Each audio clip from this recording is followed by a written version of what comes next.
Hello, everybody. This is Anna Karenina by Leo Tolstoy. Part 5, Chapter 5.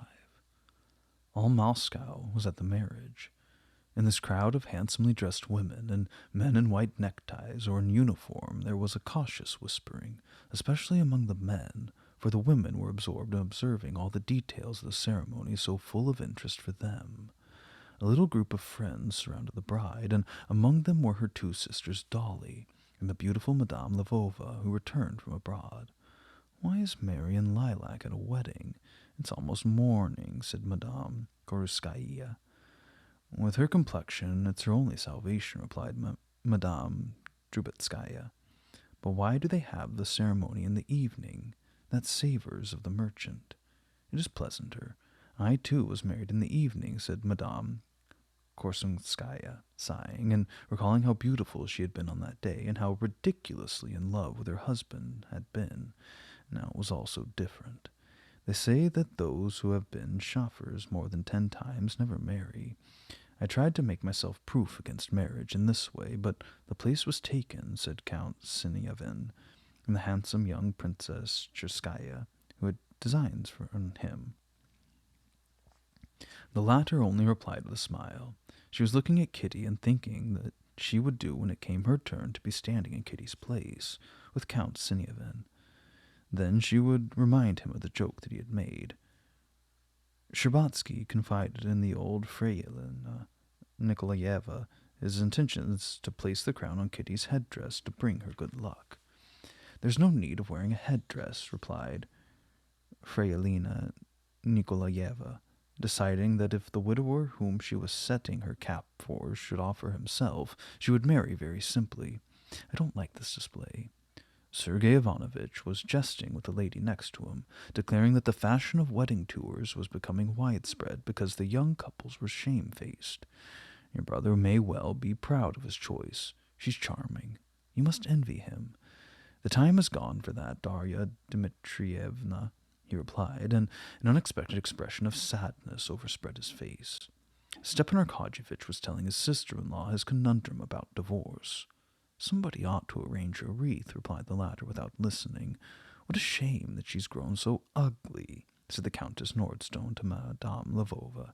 "After all, he isn't worth her little finger, is he?" "I don't agree with you. I'm very much pleased with him, and not only because he's going to be my beau-frère," replied Madame Lvova. "How well he appears! It's so difficult to appear well at such a time. He's neither ridiculous nor stiff. One feels that he is touched." "Did you expect this marriage?" "Almost. He's always been in love with her. We shall see when the first to step on the carpet. I've advised Kitty to look out for that." "Oh, that's not worthwhile," replied Madame Lvova. "In our family we are all submissive to our husbands." "But I've taken pains to keep mine under the thumb. How is it with you, Dolly?" Dolly was standing near them and heard them, but she did not reply. She was affected, tears filled her eyes, and she couldn't have uttered a word without crying. She was glad for Kitty and Levin. She was thinking of her own wedding, and she glanced at the brilliant Stepan Arkadyevitch. She forgot the real state of things, and only remembered his first innocent love. She was thinking, too, of other women, her friends, whom she remembered at this important and solemn hour of their lives, how they, like Kitty, stood under the crown, how they renounced the past with joy, and began a mysterious future, with hope and fear in their hearts. Among the number she recalled her dear Anna, who had just heard was to be divorced. She had seen her enveloped in a white veil as pure as Kitty, and her wreath of orange blossoms. And now? "Oh, it's terribly strange," she whispered. The sisters and friends were not the only ones to follow with interest the minutest detail of the ceremony. There were women among the strangers looking on, who held their breath for fear of losing a single movement of bride or bridegroom, and who replied absent-mindedly to the jokes or idle remarks of the men, often not even hearing them. Why is she so troubled? Are they marrying her against her will? Against her will to such a handsome man? Is he a prince? Is the one in white satin her sister? No, just hear the deacon howl. Let her fear her husband. Are the singers from Chudov? No, from the synod. I've asked the servant about it. He says that her husband's going to take her away to his estate. Awfully rich, they say. That's why she's marrying him. Well, they make a pretty pair. And you pretend to say, Marya Vassilievna, that they don't wear hoop skirts any longer. Just look at that one in the puce-colored dress. You would say she was an ambassador's wife by the way she's dressed. Do you see it now?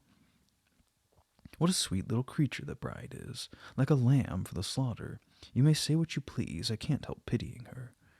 Such were the remarks of the spectators, who had been smart enough to get past the door.